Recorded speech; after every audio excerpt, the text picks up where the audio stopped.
Assalamualaikum warahmatullahi wabarakatuh. Dan di video kali ini saya akan memberikan tutorial cara mengubah bahasa di HP Realme ya teman-teman. Nah, di sini saya menggunakan HP Realme C11 ya teman-teman. Untuk tutorial dan caranya kalian tinggal simak pada video ini. Dan sebelum kita lanjut, silahkan terlebih dahulu kalian klik tombol subscribe dan tambahkan tombol loncengnya agar kalian tidak ketinggalan video terbaru.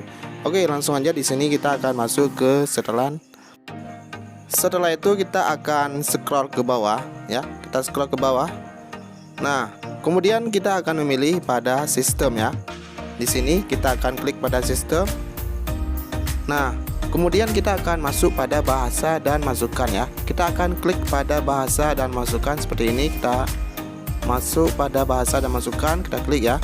Kemudian kita akan memilih pada bahasa. Kita akan klik pada bahasa ini. Nah, seperti ini. Kemudian teman-teman tinggal klik pada tambahkan bahasa. Kita klik di sini di tambahkan bahasa. Kemudian kalian tinggal pilih bahasa yang ingin kalian rubah. Nah, misalnya kalian merubah ke bahasa Inggris ataupun bahasa lainnya. Kalian tinggal pilih, maka bahasanya akan terganti ya teman-teman. Seperti ini saya memilih bahasa Inggris ya.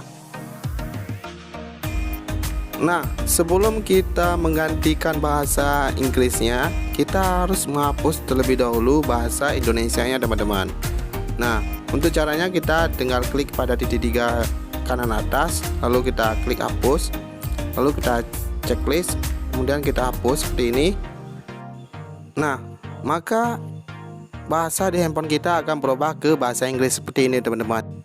Nah, di sini saya akan merubah kembali ke bahasa Indonesia. Kemudian kita klik add, lalu kita cari bahasa Indonesianya. Karena saya menggunakan bahasa Indonesia ya teman-teman, kita klik di Indonesia ini. Kemudian di sini kita akan klik remove, lalu kita hapus bahasa Inggrisnya. Untuk caranya seperti tadi ya teman-teman, kita klik.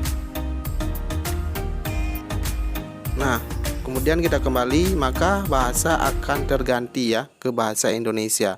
Semoga bermanfaat buat kalian, dan jika kalian suka dengan video ini silahkan kalian klik like, dan jika kalian suka banget silahkan kalian klik tombol subscribe.